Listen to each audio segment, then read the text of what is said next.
Salut à tous et bienvenue. Dans cette vidéo, nous allons résoudre l'équation différentielle dérivée de y égale à cosinus de x multiplié par cosinus de y.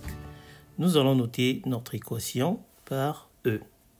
Alors tout de suite, nous allons commencer avec une observation. On va remarquer que si cosinus de y est égal à 0, eh bien en ce moment-là, y est égal à 2k plus 1 sur 2 multiplié par pi. En d'autres termes, les fonctions qui sont définies par fk de x pour tout k, élément de z, par fk de x égale à 2k plus 1 sur 2 multiplié par pi, sont des solutions constantes de notre équation différentielle. Alors dans la suite, on va supposer que y est différent de chacune de ces solutions-là. Alors, si y est différent de fk, de chaque fk, eh bien, en ce moment-là, on peut diviser les deux membres de notre équation différentielle par cosinus de y, parce que cosinus de y va être différent de 0. Et donc, on va avoir sécante de y multiplié par dy.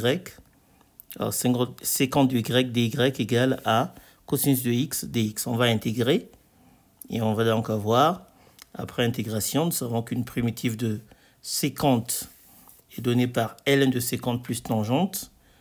Et donc, on va avoir ln de la valeur absolue de sécante, y plus tangente de y égale à sinus de x plus a.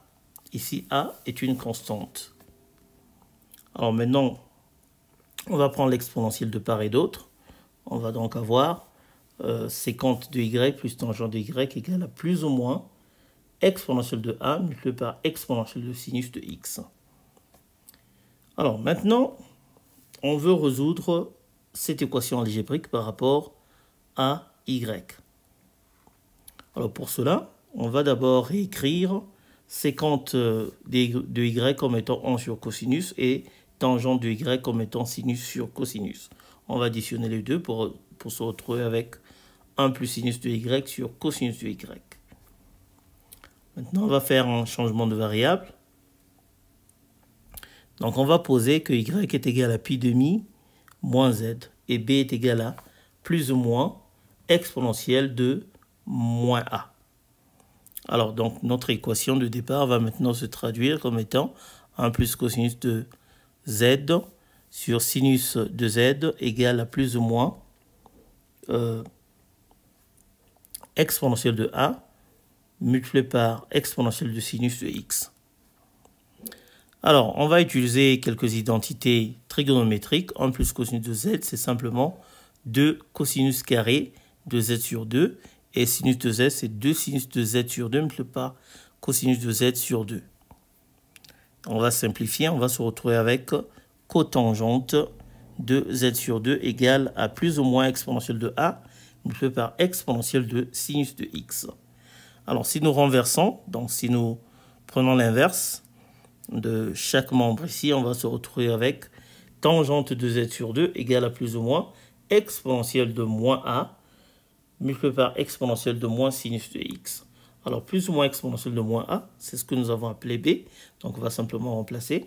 On va donc avoir z sur 2 qui est égal à la tangente de b exponentielle de moins sinus de x. Et donc, on a z qui est égal à 2 fois la tangente de b exponentielle de moins sinus de x. Alors maintenant, on peut exprimer y en fonction de x, en sachant que y est en fait égal à pi sur 2 moins z. On va donc avoir que y est égal à pi sur 2 moins 2 arc tangente de b exponentielle de moins sinus de x. Alors, nous n'allons pas oublier les solutions constantes. Elles sont données par pi sur 2 plus kpi, où k parcourt l'ensemble des entiers relatifs. Voilà, nous sommes arrivés à la fin de notre vidéo. Merci d'avoir suivi. Pensez à vous abonner, à liker. Et moi, je vous retrouve très bientôt. Ciao.